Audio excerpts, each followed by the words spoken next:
In this tutorial video, we're going to be doing a different type of upsell offer where we allow the customer to check which items they want and then click a submit button at the end.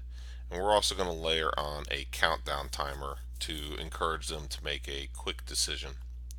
So we're going to go ahead and start in our storefront upsells page, and we're going to add an offer. We're going to call it checkbox offers. And we'll go ahead and select a few sample items from our store.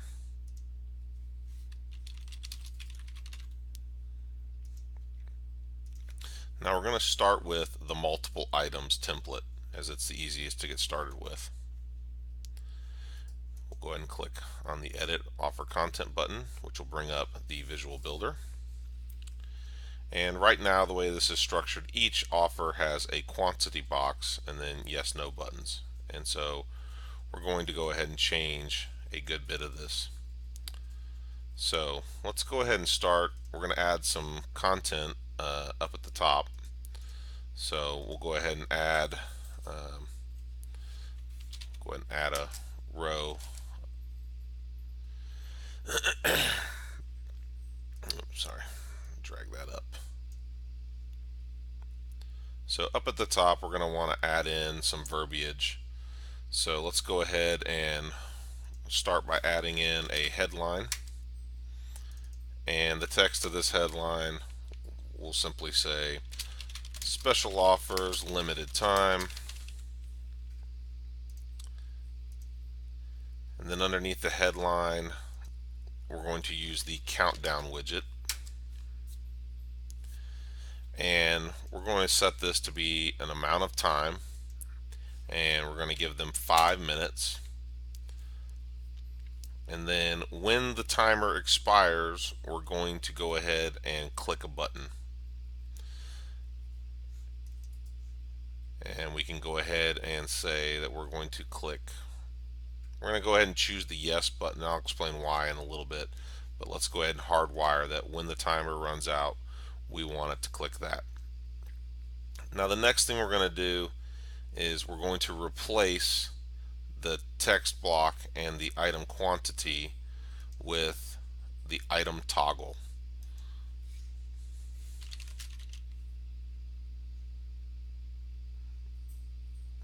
Oops, I just accidentally added another column.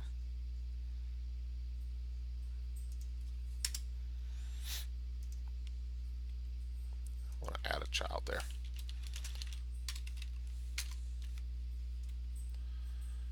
Okay, so we'll go ahead and add a little text. Add to my order.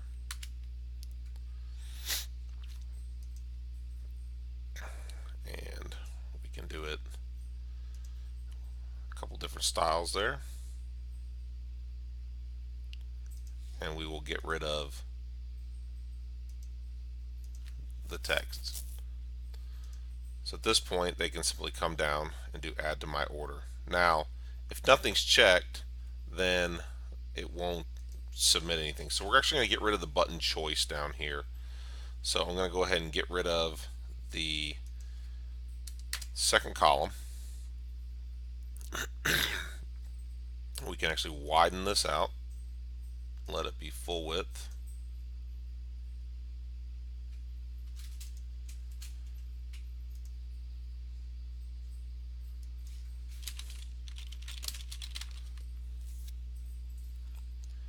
Change it to something like complete order, and then we'll put a little bit of text in a text block down below.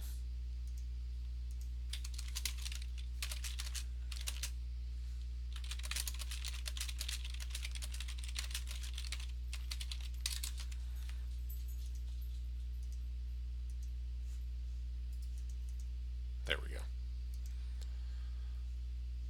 Okay, we'll go ahead and save that out, and let's take a look at it in preview mode.